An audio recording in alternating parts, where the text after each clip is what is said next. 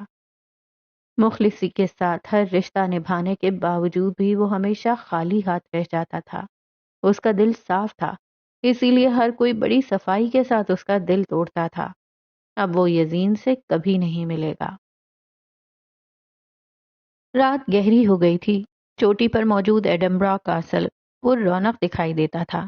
قلعے کے بڑے لکڑی کے دروازے کے گرد مشعلیں جل رہی تھیں۔ دروازہ کھلتے ہی سرخ قالین لمبی راہداری میں پھیلا ہوا تھا۔ راہداری کے آخر میں مسٹر جیک، لیزا کے ڈیڈ، کھڑے تمام مہمانوں کا استقبال کر رہے تھے۔ راہداری کے دونوں جانب کینڈل اسٹینڈ پر سیاہ موم بتیاں جل رہی تھیں۔ مرکزی ہال میں بے تحاشا لوگ موجود تھے۔ بلند چھتوں سے سیاہ پردے لٹک رہے تھے۔ ان کے بیچ لٹکے فانوس مدھم مدھم روشنی پورے ہال میں بکھیر رہے تھے۔ ہال کے وسط میں ایک لمبی میز سجی ہوئی تھی جس پر سرخ چادر ڈالی ہوئی تھی۔ چاندی کے برتنوں کے بیچ سرخ وائن کی بوتلیں رکھی ہوئی تھیں۔ مہمان ایک سے ایک عجیب اور حسین لباس میں ملبوس تھے۔ کوئی لمبے لمبے گاؤن اور پروم پہنے ہوا تھا تو کوئی سیاہ مخملی کوٹ۔ چہرے پر آدھے آدھے ماسک لگائے ہوئے تھے جو کہ ان کی آنکھوں کو ڈھکے ہوئے تھا۔ فضا میں عجیب سی خوشبو پھیلی ہوئی تھی۔ وہ دونوں ایک ساتھ گاڑی سے اتریں، سیاہ پروم پہنے۔ لیزا کے قدم اپنے ڈیڈ کو دیکھ کر مزید تیزی کے ساتھ بڑھنے لگے۔ اس نے بالوں کو ہلکے جوڑے میں باندھا ہوا تھا، گہرا میک اپ کیے، منہ پر سیاہ موتیوں سے بھرا ہوا ماسک لگا رکھا تھا۔ اسے دیکھ کر اسٹیفن کے دل کی دھڑکن رک گئی۔ وہ جلدی سے آگے بڑھتے ہوئے ذرا سا جھکا، پھر اپنا ہاتھ لیزا کے سامنے پیش کیا۔ لیزا نے مسکراتے ہوئے اس کا ہاتھ تھام لیا، پھر وہ دونوں ایک ساتھ جا کھڑے ہوئے۔ سوری ڈیڈ، ہم لیٹ ہو گئے۔ کوئی بات نہیں، تیاری میں وقت تو لگ ہی جاتا ہے۔ انہوں نے مسکراتے ہوئے لیزا کو تسلی دی۔ آج تم بہت حسین لگ رہی ہو، اسٹیفن نے اس کے کان میں سرگوشی کی۔ لیزا کے رخسار گلابی پڑ گئے۔ میں تو روز ہی لگتی ہوں۔ وہ گردن اکڑائے کھڑی تھی۔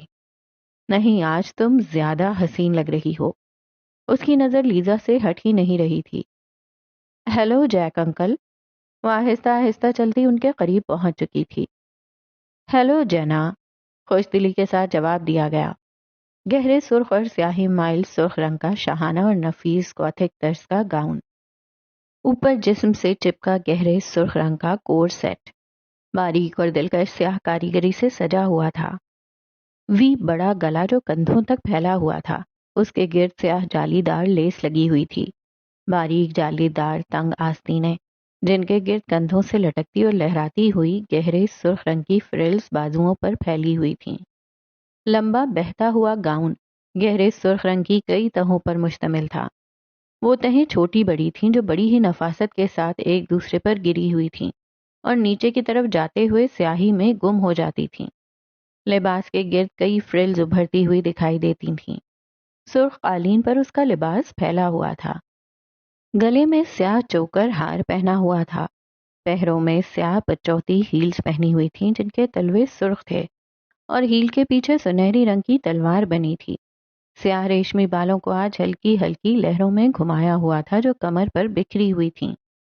سر کے اوپر سے 2 لٹوں کے ٹویسٹ بنا کر انہیں پیچھے آپس میں باندھا ہوا تھا. گہرا اور ڈارک میک اپ. آنکھوں کی پلکیں بے حد وسیع اور ڈرامائی انداز میں اٹھی ہوئی تھیں. آنکھوں کے گرد سیاہ ماسک لگایا ہوا تھا جو ناک کے اوپر تک تھا. ہونٹوں پر گہری سرخ لپسٹک لگائی ہوئی تھی. وہ شاہانہ اور پورے اعتماد چال چلتی ہوئی آج اپنے انداز سے بہت مختلف لگ رہی تھی، مگر حسین، بے حد حسین لگ رہی تھی. کیسے ہیں انکل آپ؟ میں ٹھیک ہوں، تم بتاؤ کیا کر رہی ہو آج کل؟ لیزا نے بتایا تھا کہ تم نے وکالت چھوڑ دی. چھوڑی نہیں ہے، بس تھوڑے عرصے کے لیے بریک لیا ہے. ان دونوں کی کافی دیر تک باتیں چلتی رہیں. لیزا اسٹیفن کے ساتھ نہ جانے کہاں غائب ہو چکی تھی. تقریباً سب مہمان آ چکے تھے. مسٹر جیک بھی اندر جا چکے تھے، مگر وہ وہیں کھڑی کسی کا انتظار کر رہی تھی. وہ اب تک آیا کیوں نہیں؟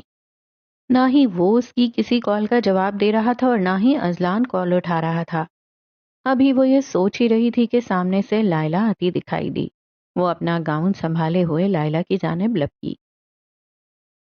ہوٹل کا کمرہ سامان کے ساتھ بکھرا ہوا تھا. آونا پیکنگ کرنے میں مصروف تھی. ڈیرن کسی ڈنر پر گیا ہوا تھا. اس کے نہ ہوتے ہوئے وہ سکھ کا سانس لے پا رہی تھی.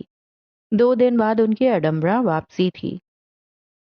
کیا مجھ میں اتنی ہمت ہے کہ اس سب کو چھوڑ کر بھاگ سکوں؟ ڈیرن مجھے ڈھونڈ نکالے گا. وہ مجھے جان سے مار دے گا. وہ کئی دن سے ایک ہی بات سوچ رہی تھی. ایسی ذلت بھری زندگی سے تو بہتر ہے وہ مجھے مار ہی ڈالے. میں مزید اس کے ساتھ نہیں رہ سکتی.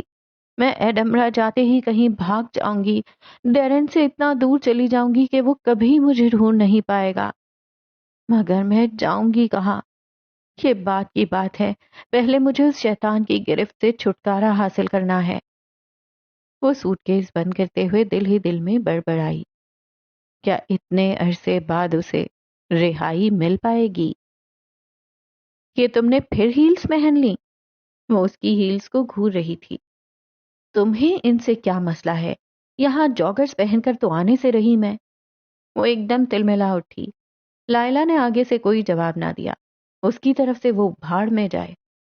اور تم اذلان کے ساتھ نہیں آئی؟ اس نے لائلہ کو اکیلے دیکھ کر سوال کیا. اب وہ دونوں ایک دوسرے کے آمنے سامنے کھڑی تھیں. سیاہ گوتھک گاؤن جو پیروں تک آتا تھا، کلائی تک آتے جالی دار لیس سے بنے بازو، چوڑا گلا، سیاہ بال سیدھے کمر پر گرے ہوئے تھے. مناسب مقدار میں کیا گیا میک اپ اس کی شخصیت کو بے حد پرکشش بنا رہا تھا. وہ ہر بار کی طرح سادگی میں بھی قیامت ڈھا رہی تھی. پتہ نہیں نالائق کہاں غائب ہے. اتنی کالز کی میں نے، ایک کا بھی جواب نہیں دیا. پھر میں خود ہی آ گئی. وہ شدید غصے میں لگ رہی تھی. اذلان کی کل خیر نہیں تھی. یزین بھی کہیں غائب ہے. یہ دونوں ایک ساتھ کیوں غائب ہو گئے ہیں؟ وہ مشکوک انداز میں سوچتے ہوئے سوال کر رہی تھی. مجھے کیا معلوم، کر رہے ہوں گے کہیں آوارہ گردی. ویسے بھی بڑے چکر لگ رہے ہیں ان کے ایک دوسرے کے گھر پر. تو تم اذلان کے لڑکوں سے ملنے پر بھی جیلس ہوتی ہو؟ وہ شرارتی انداز میں اسے تنگ کرنے لگی. میں کیوں جیلس ہوں گی بھلا؟ بھاڑ بھاڑ میں جائے. کب اقرار کرو گی اس بات کا کہ تم اذلان سے محبت کرتی ہو؟ یہ تمہیں کس نے بولا؟ مجھے اس گھونچو سے محبت ہے. اپنے اندازے اپنے پاس رکھو. اس کی آنکھوں نے اس کے الفاظ کا ساتھ نہ دیا. محبت نہ کرتی ہوتی تو اسے ڈھونڈتی ہوئی 4 سال بعد ایڈنبرا نہ آتی. لائلہ نے حیرت کے مارے اس کی جانب دیکھا تو اذلان اسے سب بتا چکا تھا. وہ خاموش ہو گئی. تم تو پاکستان میں بھی رہ سکتی تھی، پھر ایڈنبرا کیوں آئیں؟ میرا انٹرویو لینے کے بجائے اندر چلو. ان دونوں نے تو لگتا ہے آج جانا ہی نہیں ہے. کہ تم ہر وقت اتنی سڑی ہوئی کیوں رہتی ہو؟ میں خود کو سرد اور کھڑوس سمجھتی تھی، مگر تم تو کچھ زیادہ ہی. اندر چلو تم. وہ اس کی بات کاٹتے ہوئے آگے بڑھ گئی. جینا منہ بناتے ہوئے اس کے پیچھے چل دی. اندر تمام روشنیاں بجھا دی گئی تھیں. فضا میں گونجتی موسیقی کی آواز، ہال کے وسط میں رقص کرتے جوڑے. موم بتیوں کی روشنی کے نیچے سب ایک خواب کی مانند لگ رہا تھا. لیزا اور اسٹیفن بھی انہی جوڑوں کے بیچ میں کھڑے رقص کر رہے تھے۔ وہ کونے میں ستون سے ٹیک لگائے اکیلی کھڑی تھی۔ یہ لو، اس نے دونوں ہاتھوں میں سرخ مشروب کے گلاس پکڑ رکھے تھے۔ اس نے ایک گلاس لائلہ کی جانب بڑھایا۔ میں ڈرنک نہیں کرتی۔ میں بھی نہیں کرتی، لیکن یہ مشروب الکوہل فری ہے، اسی لیے میں دونوں کے لیے لے آئی۔ لائلہ نے اس کے ہاتھ سے گلاس تھام لیا۔ وہ بھی لائلہ کے ساتھ سکون سے ٹیک لگائے کھڑی ہو گئی۔ لیزا اسٹیفن کے ساتھ مصروف تھی۔ وہ اپنے لیے اس کے قیمتی لمحے برباد نہیں کر سکتی تھی۔ یزین یہاں نہیں آیا تھا۔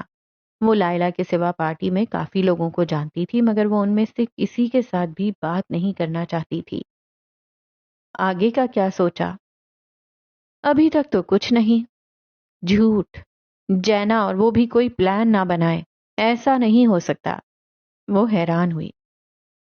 اس دن کوئی کہہ رہا تھا کہ میرے پلان بہت فضول ہوتے ہیں اور میں خیالی پلاؤ بناتی ہوں۔ اس نے لائلہ کی بات دہرائی، پھر مشروب کا ایک گھونٹ گلے سے نیچے اتارا۔ مگر بعض دفعہ اچھے بھی ہوتے ہیں۔ اوہ، لائلہ سلطان نے تعریف کر دی میری۔ وہ دونوں ایک ساتھ مسکرائیں۔ شاید یہ پہلی ایسی گفتگو تھی جس میں وہ دونوں ایک ساتھ مسکرا کر بات کر رہی تھیں۔ باتیں کرتے کرتے کب ہاتھ میں پکڑے گلاس خالی ہو گئے انہیں پتہ ہی نہ چلا۔ میں دونوں کے لیے اور مشروب لاتی ہوں۔ اس نے لائلہ کے ہاتھ سے گلاس پکڑا۔ نہیں، بس میں اور نہیں پیوں گی۔ چلو میں اپنے لیے لے کر آتی ہوں، تم یہیں رکو۔ میں اب چلتی ہوں، کل صبح فلائٹ ہے میری۔ جینا نے اس بات میں سر ہلایا۔ پھر لائلہ اس سے گلے ملی اور اسے الوداع کرتے ہوئے کاسل سے باہر نکلی۔ جینا ڈرنک بار کی جانب بڑھی۔ موسیقی کی آواز تیز ہو گئی۔ وہ گلاس میں مشروب بھر کر واپس پلٹی۔ اچانک ہی اس کے قدم جم گئے۔ رقص کرتے لوگوں کے اس پار وہ کھڑا تھا۔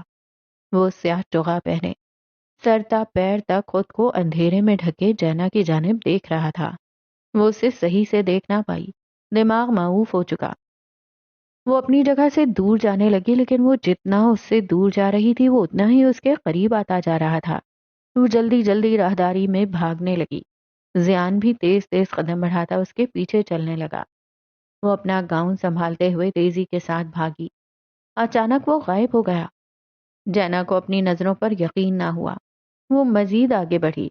آگے جا کر راہداری کھلتی گئی۔ وہ اندھیرے میں ڈوبے قلعے کے پچھلے حصے میں موجود تھی۔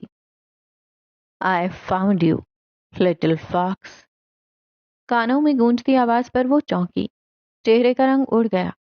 اس کی موت اس کے سامنے کھڑی تھی۔ وہ قلعے سے باہر نکلی ہی تھی کہ اسے جینا کا خیال آیا۔ وہ اسے کیفے کے نیچے موجود تہ خانے کی چابی دینا بھول گئی تھی۔ لائلہ کے جانے کے بعد جینا ادھر اپنی ٹریننگ جاری رکھے گی، ان کے درمیان یہی طے ہوا تھا۔ وہ واپس اندر آئی۔ اندر مین ہال میں جینا موجود نہیں تھی۔ وہ اسے کال کر رہی تھی مگر وہ کال اٹھا نہیں رہی تھی۔ وہ اسے پورے قلعے میں تلاش کرنے لگی۔ اگر وہ باہر نکلی ہوتی تو لائلہ اسے دیکھ لیتی، وہ اندر ہی کہیں موجود تھی۔ جینا نے بہت سارا تھوک نگلا۔ چہرے پر گھبراہٹ چھائی ہوئی تھی۔ وہ زیان کا مقابلہ کیسے کرے گی؟ وہ اتنی طاقتور نہیں تھی۔ پہلی بار اسے لائلہ کی شدت سے یاد آئی۔ زیان کے قدم اس کی جانب بڑھ رہے تھے۔ وہ بڑی دھیمی چال چل رہا تھا۔ وہ ڈرتے ڈرتے پیچھے قدم بڑھانے لگی۔ پھر جینا کے قدم تھم گئے۔ اس کے پیچھے قلعے کی دیوار موجود تھی۔ اس کی کمر دیوار سے جا ٹکرائی۔ ماسک کے نیچے ہونٹوں پر چھائی مسکراہٹ گہری ہو گئی۔ آنکھیں چمک اٹھیں۔ آج وہ اس سے نہیں بچ سکتی۔ زیان نے ہاتھ میں تھاما چاقو چوغے سے باہر نکالا۔ وہ اس سے بس چند قدم ہی دور تھا۔ یکدم وہ ہوا میں چھلانگ لگاتے ہوئے اس کے قریب آئی، پھر ایک زوردار ٹانگ اس کے کندھے پر ماری۔ وہ نیچے گرتے گرتے سنبھلا۔ جینا کی نظر لائلہ سے ملی۔ وہ آ گئی تھی اسے بچانے۔ اس کی آنکھوں میں سختی چھا گئی۔ یہ جنگلی بلی نہ جانے کہاں سے آ جاتی تھی، لیکن آج وہ اسے نہیں چھوڑے گا۔ اس نے 2 چاقو لائلہ کی جانب تیزی کے ساتھ پھینکے۔ وہ ادھر ادھر ہوتی دونوں وار سے بچ نکلی۔ اب وہ تیز تیز چلتے ہوئے اس کی طرف بڑھا۔ لائلہ بھی اس کی جانب بھاگی۔ پھرتی کے ساتھ سائڈ سے نکل کر اس نے زیان کی ٹانگوں میں اپنی ٹانگ اڑائی۔ وہ لڑکھڑا کر نیچے گرا۔ لائلہ کی یہ حرکتیں صرف اور صرف اسے غصہ دلا رہی تھیں۔ اس نے لائلہ کی ٹانگ کھینچ کر اسے اپنے ساتھ نیچے گرایا۔ اس کے سنبھلنے سے پہلے ہی وہ اٹھ کھڑا ہوا اور جیب سے ایک کیل نکالی۔ پھر تیزی کے ساتھ وہ کیل لائلہ کی ہتھیلی کی جانب بڑھائی۔ اس نے جلدی سے اپنا ہاتھ پیچھے کیا، ورنہ ابھی وہ کیل اس کی ہتھیلی کے اندر ہوتی۔ وہ دیوار سے لگی کھڑی یہ سب دیکھ رہی تھی۔ بس بہت ہوا، آج وہ اس کھیل کو ختم کر کے ہی رہے گی۔ یا تو آج وہ زیان کے ہاتھوں ماری جائے گی یا پھر اپنے منصوبے کو سر انجام دے گی۔ وہ لائلہ کے اوپر چڑھا ہوا تھا، ہاتھ میں ایک چھوٹا چاقو تھا۔ لائلہ نے اسے خود سے دور کرنے کی کوشش کی مگر ناکام رہی۔ پھر جھٹ سے زیان کے پیٹ میں لات مارتے ہوئے اس نے اسے نیچے گرایا۔ جلدی سے وہ خود اس کے اوپر چڑھی۔ زیان کا چاقو والا ہاتھ اس نے واپس اسی کی جانب موڑنے کی کوشش کی۔ زیان فوراً اس کے اوپر لپکا۔ ان دونوں کی آپس کی لڑائی جاری تھی، دونوں کا دھیان جینا کی جانب نہیں تھا، اور یہی سب سے بہترین موقع تھا۔ اس نے اپنے پیروں سے ہیلز نکالی، پھر ایک ہیل کو ہاتھ میں یوں تھاما کہ اس کی نوک سامنے کی جانب تھی۔ اب وہ دھیمی چال چلتی ہوئی ان کے قریب بڑھ رہی تھی۔ لائلہ نیچے فرش پر گری ہوئی تھی، زیان اس کے اوپر تھا۔ لائلہ کے دونوں ہاتھوں کو اس نے اپنے ہاتھوں میں مضبوطی سے جکڑا ہوا تھا، ٹانگیں اپنی ٹانگوں کے بیچ پھنسائی ہوئی تھیں۔ وہ مکمل طور پر اس کی گرفت میں آ چکی تھی۔ کتنے دن ہو گئے اس نے کسی کو قتل نہیں کیا، نہ ہی تازہ تازہ خون چکھا۔ اس کی پیاس بڑھ گئی تھی۔ لائلہ کو مار کر اس کا خون وہ مزے سے چکھے گا۔ ہاں، وہ بچوں اور عورتوں پر ہاتھ نہیں اٹھاتا تھا، مگر یہ لڑکی اسے کئی دنوں سے پریشان کر رہی تھی۔ اس نے دائیں ہاتھ میں تھاما چاقو لائلہ کی گردن کی جانب بڑھایا۔ لائلہ کو موت قریب سے دکھائی دی۔ وہ موت کو پہلے بھی کئی بار قریب سے دیکھ چکی تھی، اسی لیے وہ بے خوف سی لیٹی رہی۔ جینا زیان کے عین پیچھے پہنچ چکی تھی۔ بلی کی طرح بے آواز دبے دبے قدم بڑھانا اس نے لائلہ سے ہی سیکھے تھے۔ اس نے پوری قوت کے ساتھ ہیل ہوا میں لہرائی، پھر ایک جھٹکے کے ساتھ ہیل کی نوک زیان کے سر پر دے ماری۔ زیان کے ہاتھ سے چاقو چھوٹ گیا۔ اس نے مڑ کر پیچھے دیکھنا چاہا، اتنے میں لائلہ نے اسے ایک زوردار لات مارتے ہوئے خود سے الگ کیا۔ وہ دوبارہ اٹھنے کی کوشش کرنے لگا مگر وہ اٹھ نہ پایا۔ اس کا سر شدید بھاری ہو رہا تھا، سر کے پچھلے حصے سے خون رس رہا تھا۔ سامنے کے مناظر دھندلے ہوتے گئے، دماغ معوف ہو گیا۔ اچانک اس کی آنکھ بند ہو گئی، اس کے بعد اسے کچھ یاد نہ رہا۔ وہ الٹے منہ بے سدھ فرش پر جا گرا۔ ہر شکاری خود یہاں شکار ہو گیا۔ دیکھا، کبھی کبھی ہیلز بھی کام آ جاتی ہیں۔ اس نے پہلے ہاتھ میں تھامی ہیل کو دیکھا اور پھر طنز کرتے ہوئے لائلہ کو دیکھا۔ لائلہ نے نفی میں سر ہلا دیا۔ تانے بعد میں مارنا، پہلے اس کے ہاتھ پاؤں باندھو، اس سے پہلے کہ یہ دوبارہ اٹھ جائے۔ اس کے چہرے پر چھائی مسکراہٹ گہری ہو گئی، آنکھیں چمک اٹھیں۔ وہ اپنی پہلی بازی جیت چکی تھی۔ وہ اس بساط کے سب سے اہم مہرے کو قید کر چکی تھی۔ حصہ دوم، راز آشکار، باب چہارم، ماضی کے راز۔ وہ ٹرانس کی کیفیت میں بیٹھا ارد گرد گھور رہا تھا۔ وہ کہاں ہے، وقت کیا ہو رہا ہے، اسے کچھ اندازہ نہیں تھا۔ وہ اپنے وجود کو لاشعوری طور پر تک رہا تھا۔ اسے اپنا جسم اپنا نہیں لگ رہا تھا، جیسے اس کی روح کسی اور جسم میں منتقل ہو گئی تھی۔ اس کو اپنا آپ بیگانہ محسوس ہوا۔ آنکھیں کھلی ہونے کے باوجود اسے لگ رہا تھا کہ وہ اندھا ہو گیا ہے۔ اس کو کچھ بھی صحیح سے دکھائی نہیں دے رہا تھا۔ دماغ کسی بھی چیز کو پروسیس نہیں کر پا رہا تھا۔ سانسیں ناہموار چل رہی تھیں، دل کی دھڑکنیں مزید تیز ہو گئیں۔ اچانک اس کے دماغ میں دھند چھانے لگی۔ اس کے بعد کیا ہوا وہ نہیں جانتا۔ وہ یہ بھی نہیں جانتا تھا کہ دیوار کے اس پار کھڑا کوئی شخص اس کی یہ حالت دیکھ چکا ہے۔ 14 جولائی، اسپتال کے بیڈ پر جوئس لیٹی مسکرا رہی تھی۔ چہرے پر تکلیف کے آثار تھے، لیکن اپنے بیڈ کے ساتھ بیبی کاٹ میں لیٹی ننھی سی جان کو دیکھ کر وہ اپنی تکلیف بھول گئی تھی۔ بیبی کاٹ کے پاس ایڈم کھڑا خوشی سے پھولے نہیں سما رہا تھا۔ کبھی وہ جوئس کو دیکھتا، کبھی اپنے بیٹے کو۔ سفید کمبل میں لپٹا وہ ننھا سا وجود آنکھیں بند کیے گہری نیند سو رہا تھا۔ چہرے پر ڈھیر معصومیت، سرخ ہونٹ اور نرم و ملائم گال۔ وہ گویا فرشتہ لگ رہا تھا۔ ایڈم نے اپنے ہاتھ کوٹ کے اندر بڑھائے، پھر بے حد احتیاط اور پیار کے ساتھ اسے اپنی گود میں لیا۔ یہ پل، یہ احساس اس کے لیے سب سے زیادہ قیمتی تھا۔ آنکھوں میں خوشی کے آنسو دوڑے۔ وہ اسے اپنی گود میں لیے اس سے باتیں کر رہا تھا، پھر خود ہی اپنے باتوں کا جواب دیتا، پھر ہنستا، اور پھر بیڈ پر لیٹی اپنی جان سے عزیز بیوی کو دیکھتا۔ اس وقت وہ خود کو دنیا کا سب سے خوش نصیب آدمی سمجھ رہا تھا۔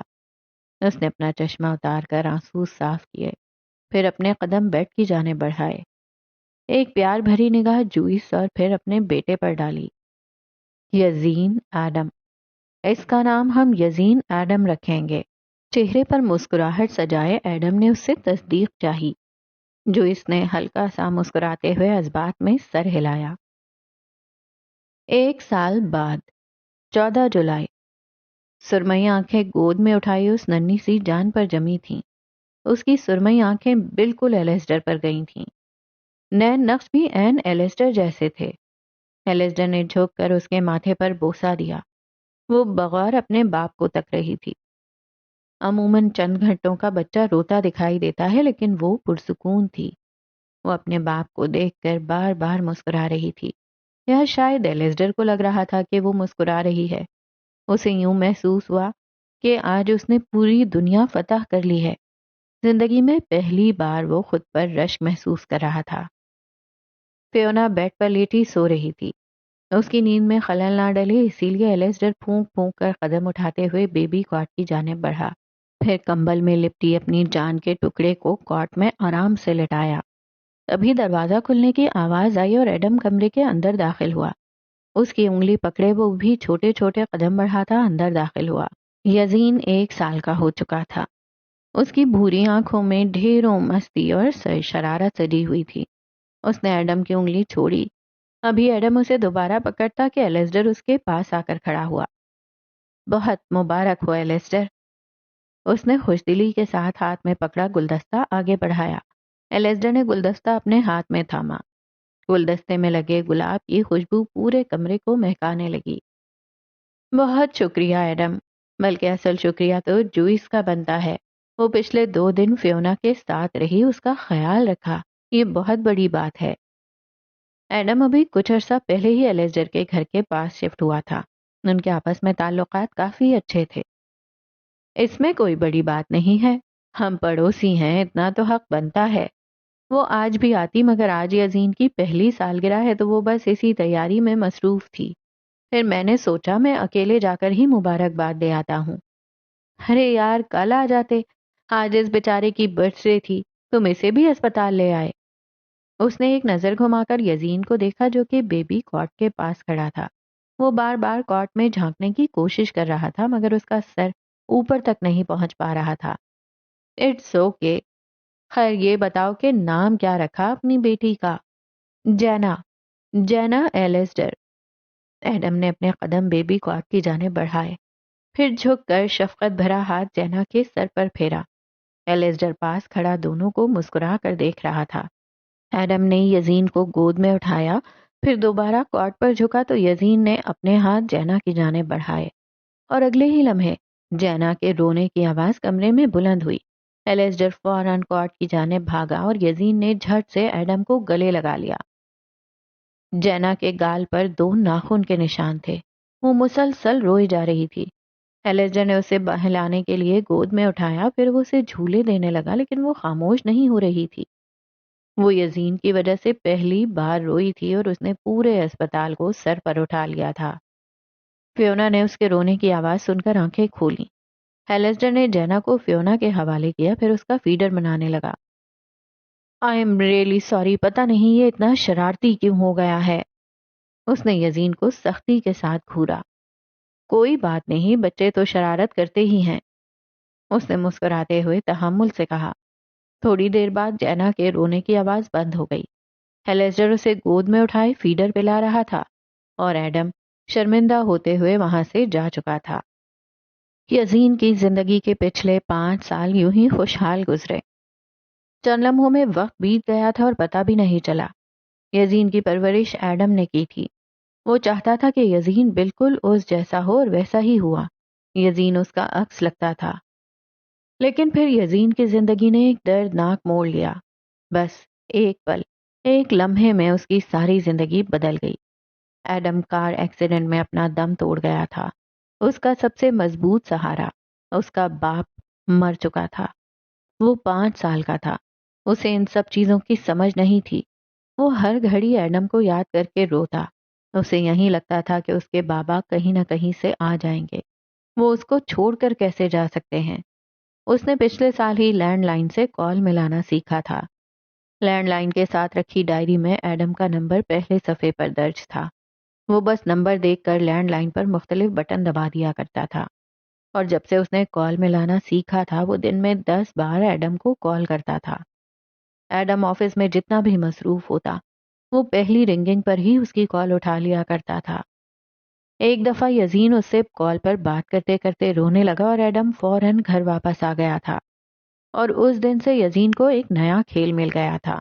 اس کا جب دل چاہتا وہ ایڈم کو کال کر کے رونے لگتا اور ایڈم ہر بار کی طرح دوڑا چلا آتا. جی بابا کی جان. ہاتھ کمپیوٹر کے کی بورڈ پر تیز تیز چل رہے تھے. موبائل کان سے لگائے کندھے پر ٹکایا ہوا تھا. آئی مس یو. وہ آدھے لفظ صحیح اور آدھے غلط بولتا تھا مگر ایڈم کو اس کی ہر بات سمجھ آتی تھی. آئی مس یو ٹو بابا کی جان. دھیمی مسکراہٹ کے ساتھ چہرے پر خوشحالی چھا گئی. بابا. وہ میز پر چڑھا بیٹھا، منہ بنا بنا کر رک رک کر بات کر رہا تھا اور ایڈم بے حد غور کے ساتھ اس کی ہر بات سن رہا تھا. میز مسلسل ہل رہی تھی. یزین میز سے نیچے اترنے لگا کہ اس کا پاؤں میز کی ٹانگ میں اٹکا اور وہ سیدھا زمین پر جا گرا. اس کا سر بری طرح فرش سے ٹکرایا تھا. ایک دم اس کے رونے کی آواز کمرے میں گونجی. یزین بابا کی جان، یزین بیٹا کیا ہوا ہے؟ اچانک اس کا دل ڈوبنے لگا. یزین کوئی جواب نہیں دے رہا تھا، وہ بس روئے جا رہا تھا. Blood, bleeding. وہ اپنے سر سے نکلنے والے خون کو دیکھ کر اور زور سے چلایا. ماما کدھر ہیں آپ کی؟ یزین. چہرہ پریشانی میں ڈھل گیا. میں آ رہا ہوں بیٹا، بابا آ رہے ہیں. وہ جلدی سے اپنی جگہ سے اٹھ کھڑا ہوا، پھر کمپیوٹر بند کرتے ہوئے اپنے آفس سے باہر نکلا. اس نے کال چلتے ہی رہنے دی. وہ کافی تیز گاڑی چلا رہا تھا. اسے پتا تھا کہ اکثر یزین جان بوجھ کر کال کر کے روتا تھا تاکہ وہ جلدی گھر آ جائے، لیکن اس بار وہ اداکاری نہیں کر رہا تھا. اس کے بیٹے کو سچ میں چوٹ لگی تھی. ٹریفک سگنل پر آ کر اس کی گاڑی رکی. اچانک یزین کے رونے کی آواز بند ہو گئی تھی. شاید وہ نیم بے ہوش ہو گیا تھا. یزین، یزین. وہ گاڑی میں بیٹھے چلایا. دل کسی نے مٹھی میں لے لیا تھا. سانسیں پھولنے لگی تھیں اور پھر اسے کچھ سمجھ نہیں آئی. اس نے اشارہ توڑتے ہوئے گاڑی کو فل ریس میں بھگا دیا. سامنے والی لین سے آنے والا ٹرک جھٹ سے اس کی گاڑی سے ٹکرایا. گاڑی کا شیشہ کرچی کرچی ہو کر اس کے اوپر گرا. چند ٹکڑے اس کے جسم کے اندر گھس گئے تھے. ایڈم کا ماتھا اسٹیئرنگ سے جا لگا. گاڑی ہوا میں اچھلتی ہوئی کلا بازی کھا کر الٹی سڑک پر آ گری. اندر بیٹھا ایڈم خون میں نہا چکا تھا. ماتھے سے رسنے والا خون اس کی سفید شرٹ کو سرخ رنگ میں رنگ گیا. اس کے دماغ میں پہلا خیال یزین کا آیا تھا. اسے موت اپنے سامنے کھڑی دکھائی دینے لگی اور وہ بس یہی سوچتا رہ گیا کہ یزین کا کیا ہوگا. اس کے بعد وہ کچھ سوچ نہ سکا، کچھ سنائی، کچھ دکھائی نہ دیا. اس کا دل دھڑکنا بند ہو گیا تھا. وہ مر چکا تھا. ایک لمحہ، بس ایک لمحہ، اور یزین ایڈم کی زندگی بدل چکی تھی. اس کے سر سے باپ کا سایہ چھین چکا تھا اور باپ کے چلے جانے کے بعد دنیا کتنی ظالم ہوتی ہے اسے وقت کے ساتھ سب سمجھ آنے لگا. وہ دونوں یوں ہی ایک دوسرے کے سامنے کھڑی تھیں جبکہ وہ فرش پر بے ہوش لیٹا تھا. جینا نے زیان کی جانب دیکھا اور پھر لائلہ کی جانب، جو کہ زیان کو باندھنے کے لیے کچھ ڈھونڈ رہی تھی. قلعے کے باہر سے آتش بازی کی آوازیں آ رہی تھیں. رات کے 12 بج رہے تھے. جنوری کی پہلی تاریخ چڑھ چکی تھی. سال کا پہلا دن شروع ہو گیا تھا. Thank you لائلہ. اس نے نرمی سے لائلہ کا ہاتھ تھاما. وہ پھیکا سا مسکرائی. اتنی بھی کوئی بڑی بات نہیں ہے، اتنا ایموشنل ہونے کی ضرورت نہیں ہے. تم نے بنا اپنے مفاد کے میرے لیے اتنا کچھ کیا، میں یہ کبھی نہیں بھولوں گی. کوئی کسی اور کے لیے کچھ نہیں کرتا، ہر شخص اپنے مقصد کی خاطر سب کچھ کرتا ہے۔ اب تم کسی ایسے شخص کو ڈھونڈو جو اپنے مقصد کے لیے تمہاری مدد کرے۔ اس نے ایک نظر گھما کر زیان کی جانب دیکھا۔ جینا اس کا اشارہ سمجھ چکی تھی۔ میں اتنے عرصے سے ایک عام سی زندگی گزار رہی تھی۔ ہاں، اس سب میں سکون ہے، کوئی خوف نہیں ہے، لیکن انسان کی فطرت تو نہیں بدلتی۔ مجھے اپنی زندگی میں ایڈونچر چاہیے تھا، اور وہ مجھے تمہاری مدد کرنے کی صورت میں ملا۔ جینا ہاتھ باندھے اس کی بات غور سے سن رہی تھی۔ اور تمہاری کہانی میں میرا حصہ مکمل ہو گیا ہے۔ اب میری یہاں کوئی ضرورت نہیں ہے۔ صبح میں پاکستان کے لیے نکل جاؤں گی، مگر دعا کروں گی کہ تم اپنا بدلہ لینے میں کامیاب ہو جاؤ۔ ہلکی سی مسکراہٹ چہرے پر سجی تھی۔ تم جب بھی ایڈمبرا واپس آؤ مجھ سے ضرور ملنا، پھر ہم بیٹھ کر دوستوں کی طرح بات کریں گے۔ دوست؟ اس نے دوستی کے لیے ہاتھ آگے بڑھایا۔ میں دوست نہیں بناتی، لیکن میں وعدہ کرتی ہوں کہ میں واپس آ کر تم سے ضرور ملوں گی، اور پھر بیٹھ کر تمہارے بدلے کی کہانی سنوں گی۔ اس نے کیفے کے نیچے موجود تہ خانے کی چابی جینا کی ہتھیلی پر رکھی۔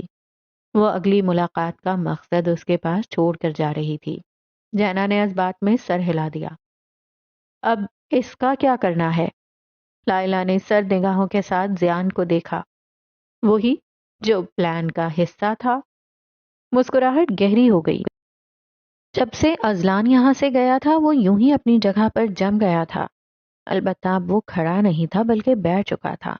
ٹانگوں میں اتنی سکت نہیں رہی تھی کہ وہ اس کا بوجھ اٹھا سکیں۔ وہ صوفے سے ٹیک لگائے اپنا سر دونوں ہاتھوں میں تھامے بیٹھا تھا۔ آنکھوں سے موٹے موٹے آنسو ٹپک رہے تھے۔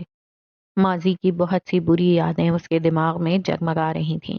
اسے اپنا آپ بے معنی سا محسوس ہوا۔ زندگی نے اسے مخلص لوگ کم ہی دیے تھے، اور جو دیے تھے وہ انہیں بھی کھوتا جا رہا تھا۔ اپنی اینک اتار کر اس نے اپنے آنسو صاف کیے، لیکن ایک لمحے میں ہی اس کا چہرہ پھر سے بھیگ گیا۔ نہ جانے کس بات کا رونا تھا، لیکن آنسو تھم ہی نہیں رہے تھے۔ اسے رونا اچھا لگتا تھا۔ وہ کمزور نہیں تھا، حساس تھا۔ معاف کر دیتا تھا مگر بھولتا نہیں تھا۔ بری یادوں سے دور نہیں بھاگتا تھا، بلکہ انہیں یاد کر کے خود کو تکلیف دیتا تھا، کیونکہ وہ اسی لائق تھا۔ دنیا کی ہر تکلیف وہ ڈیزرو کرتا تھا، یہ اس کا گمان تھا۔ ایڈم کے انتقال کو 3 ماہ گزر چکے تھے۔ وہ روز ایڈم کا نمبر ملا کر روتا تھا۔ اسے لگتا تھا کہ وہ روئے گا تو ایڈم واپس آ جائے گا، لیکن وہ کبھی واپس نہیں آیا۔ ایڈم کے جانے کے بعد گھر کے حالات بدل گئے تھے۔ پہلے 2 ماہ تک تو کچھ محسوس نہیں ہوا، مگر تیسرے ماہ ہی مالی تنگی شروع ہو گئی۔ جوئس کی زندگی میں ایک نیا انسان آ چکا تھا۔ وہ بچہ تھا، اسے سب کی کچھ سمجھ نہیں تھی، لیکن اسے اپنی ماں کے ساتھ کوئی اور مرد اچھا نہیں لگتا تھا۔ وہ روز روز جوئس کو چھوڑنے آتا تھا۔ ان دونوں کو ساتھ دیکھ کر یزین کو شدید غصہ آتا تھا۔ ماما صرف بابا کے ساتھ ہی اچھی لگتی ہیں۔ وہ انکل کون تھے؟ وہ نہیں جانتا تھا، لیکن زندگی میں پہلی بار اگر اسے کسی سے نفرت ہوئی تھی تو وہ جارڈن تھا۔ ایڈم کی موت کے چوتھے ماہ ہی جارڈن اس کا سوتیلا باپ بن چکا تھا۔ وہ لوگ اپنا گھر چھوڑ کر جارڈن کے کاٹیج میں شفٹ ہو چکے تھے۔ ہر قسم کے شور شرابے سے دور کاٹیج شہر کے کنارے پر واقع تھا۔ کاٹیج چھوٹا تھا، لیکن یہ جگہ کافی پرسکون تھی۔ ارد گرد بڑے بڑے درخت موجود تھے، لیکن اسے اپنا پہلا گھر بہت یاد آتا تھا۔ وہ وہاں واپس جانا چاہتا تھا۔ اکثر ایلیسٹر اپنی بیٹی کے ساتھ وہاں چکر لگا لیا کرتا تھا۔ پہلے جب جینا اس کے گھر کھیلنے آتی تھی تو وہ اسے اچھی نہیں لگتی تھی، کیونکہ اس کے آتے ہی ایڈم، جوئس اور باقی سب جینا کی طرف متوجہ ہو جاتے تھے۔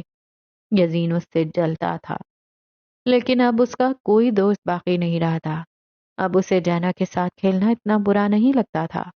پھر 2 ماہ بعد ایلیسٹر اور جینا نے بھی آنا چھوڑ دیا۔ جارڈن ایک میل نرس تھا۔ اکثر ہی اس کی ڈیوٹی 24 گھنٹوں لمبی ہوتی تھی۔ وہ بہت کم گھر آتا تھا۔ اور جوئس، وہ پھر سے نہ جانے پورا دن کہاں غائب رہنے لگی تھی۔ کچھ وقت بعد وہ راتوں کو بھی گھر پر موجود نہیں ہوتی تھی۔ وہ اکیلا رہ گیا تھا، بے حد اکیلا۔ وہ روتا تھا تو اس کے آنسو صاف کرنے والا کوئی نہیں ہوتا تھا۔ بھوک لگتی تو کھانا دینے والا کوئی نہ ہوتا۔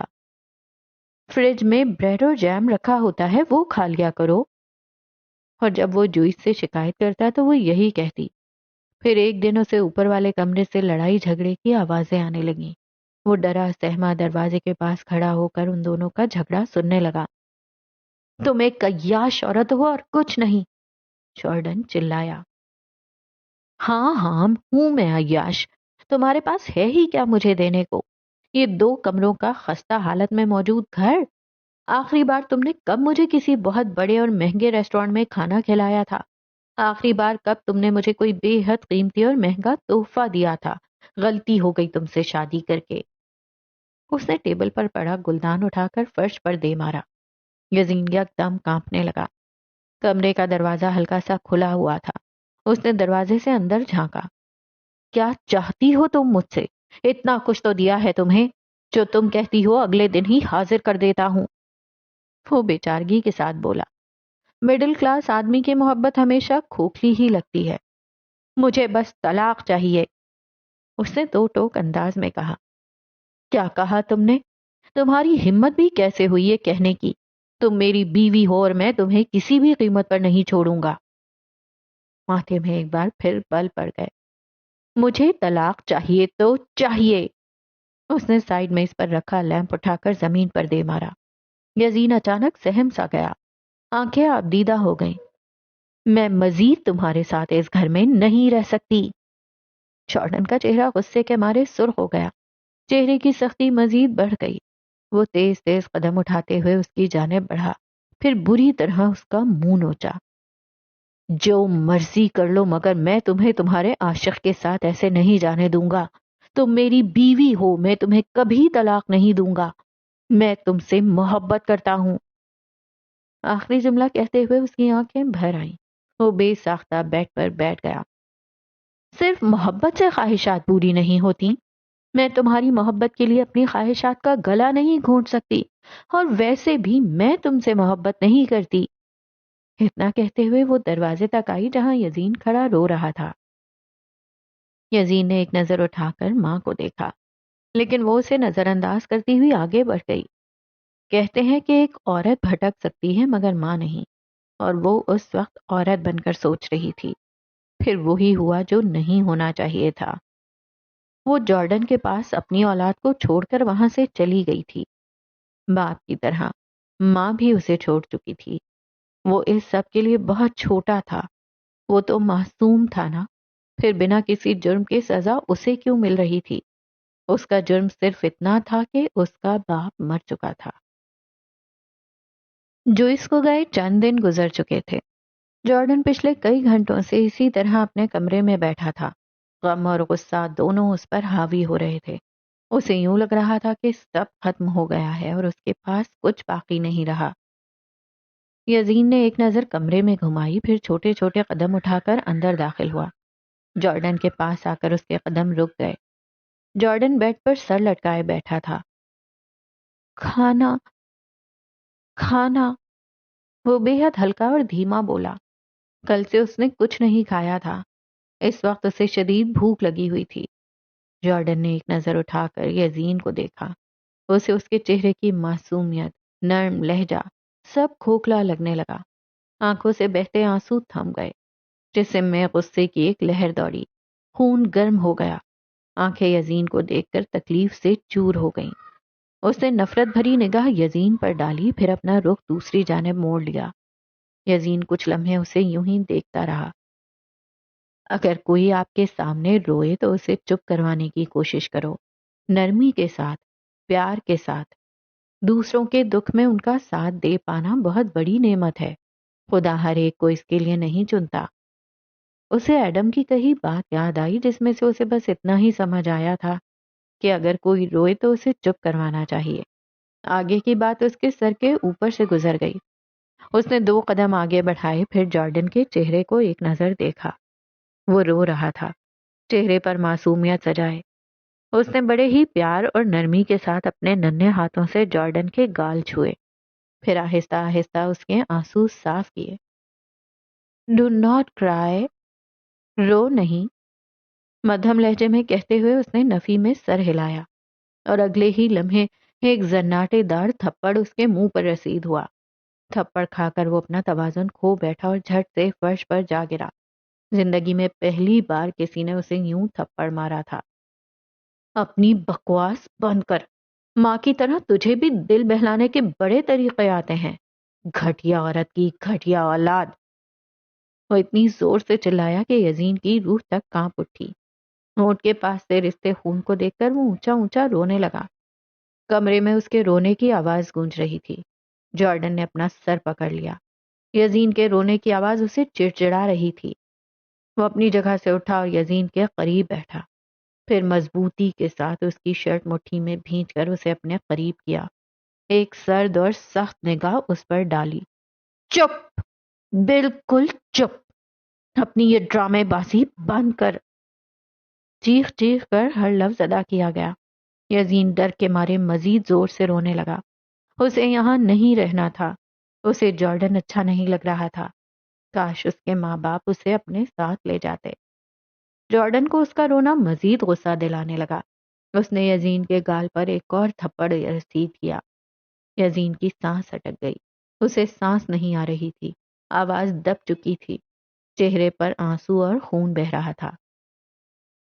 اسے یوں دیکھ کر جارڈن کو لمحے بھر کو اس پر ترس آیا، اور اگلے ہی لمحے اسے اپنی بیوی کی بے وفائی یاد آئی۔ اب وہ اس بچے کو مزید برداشت نہیں کر سکتا تھا۔ اس نے یزین کا بازو تھاما، پھر اسے گھسیٹتے ہوئے سیڑھیاں اتری۔ سیڑھیوں کے سامنے ریک تھا۔ اس نے ریک کی ایک دراز کھولی اور ٹیپ باہر نکالی، پھر یزین کے دونوں ہاتھوں کو اپنے ہاتھ میں مضبوطی سے تھاما اور ان کے گرد ٹیپ لپیٹی۔ یزین مسلسل رو رہا تھا۔ اسے کچھ بھی سمجھ نہیں آ رہا تھا۔ اس کے جسم کا ایک ایک حصہ شدید درد کر رہا تھا۔ ایسا تو پہلی بار ہوا تھا۔ پہلے تو کبھی اسے اتنی تکلیف نہیں ہوئی۔ اس سے پہلے کبھی کسی نے اسے مارا بھی تو نہیں تھا۔ اس کے منہ پر ٹیپ لگائی جا چکی تھی۔ گھر میں گونجتی اس کے رونے کی آواز بند ہو گئی تھی۔ سیڑھیوں کے نیچے ایک چھوٹا دروازہ موجود تھا۔ جارڈن نے دروازہ کھولا۔ یزین کو اندر دھکا دے کر اس نے دروازہ بند کر دیا۔ اس نے وہاں کی لائٹ تک جلانے کی زحمت نہ کی۔ وہ اندھیرے میں بیٹھا بن آواز کے گھٹ گھٹ کر رونے لگا۔ تھوڑی دیر بعد وہ نیم بے ہوشی کی حالت میں فرش پر لیٹ گیا۔ اور پلان کا حصہ کیا ہے؟ بنا کوئی جواب دیے اس نے جھک کر زمین سے اپنا پرس اٹھایا ہے، اندر سے ایک سرنج اور ایک شیشی نکالی، پھر شیشی میں موجود دوائی سرنج میں اتاری۔ وہ آہستہ آہستہ قدم اٹھا کر زیان کی جانب بڑھ رہی تھی۔ زیان کے ہاتھ میں حرکت ہوئی۔ وہ بے ہوشی کے عالم سے جاگ رہا تھا۔ ابھی وہ کوئی اور حرکت کرتا کہ جینا نے جھک کر اس کی گردن میں سرنج کی سوئی چبوئی۔ سوئی سیاہ چوغے سے ہوتے ہوئے اس کے جسم میں اتری۔ جینا نے بنا کوئی لمحہ ضائع کیے دوائی اس کے جسم میں منتقل کی۔ اب صبح ہونے سے پہلے یہ نہیں اٹھنے والا۔ وہ اپنی جگہ سے اٹھتے ہوئے لائلہ کی جانب دیکھ رہی تھی۔ مطلب تم یہ بے ہوشی کی دوائی اپنے ساتھ ساتھ لیے گھوم رہی تھی؟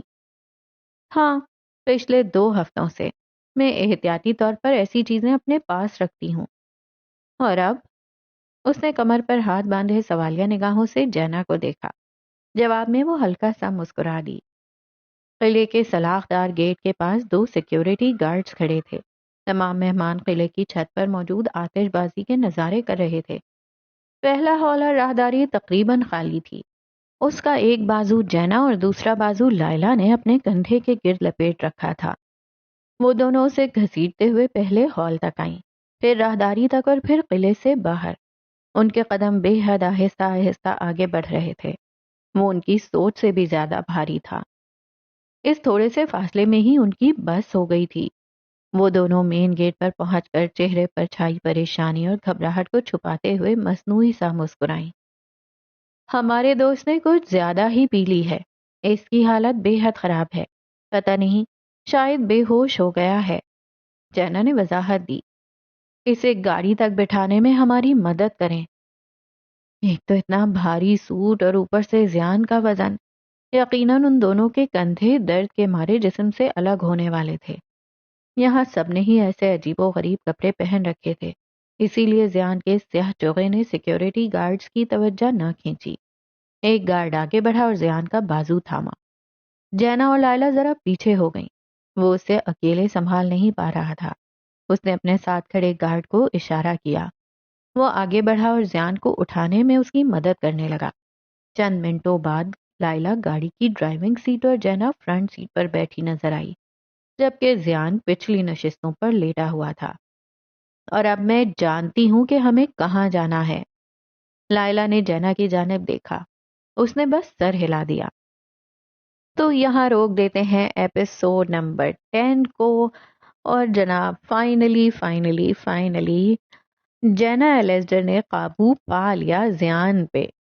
تو دیکھتے ہیں کہ اب زیان صاحب جب قابو میں آ ہی گئے ہیں تو اب وہ کیسے ریئیکٹ کریں گے، اور لائلہ کے جانے کے بعد جینا اکیلے ہینڈل کر پائے گی زیان کو یا نہیں۔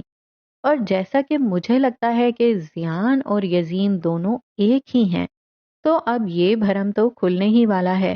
اور جب یزین کو پتا چلے گا کہ جینا کو یہ بات پہلے سے ہی معلوم ہے، جو کہ مجھے لگتا ہے کہ معلوم ہے، اور پھر جیسا کہ مجھے لگتا ہے وہ رات میں زیان بن جاتا ہے، دن میں وہ یزین ہوتا ہے، تو یہ سارے جب سیکرٹس کھل کر سامنے آئیں گے تو پھر کس طرح بیہیو کرے گا یزین، اور ازلان اور لائلہ کی کہانی کس موڑ کو جائے گی، اس کا مجھے ابھی کوئی اندازہ نہیں ہو رہا۔ ابھی تک تو مجھے یہ لگ رہا ہے کہ لائلہ کا پارٹ اس ناول میں ختم ہو گیا ہے، ہمیں آگے نظر نہیں آئے گی۔ جیسا کہ اس نے کہا کہ بس اب میرا حصہ یہیں تک تھا، تو اس سے مجھے یہی اندازہ ہو رہا ہے۔ اور اس والی ایپیسوڈ میں ڈیرن صاحب نہیں آئے، اور شکر اللہ کا نہیں آئے، جب بھی آتے ہیں میرا تو موڈ ہی خراب ہو جاتا ہے اس بدتمیز آدمی کی حرکتوں پر۔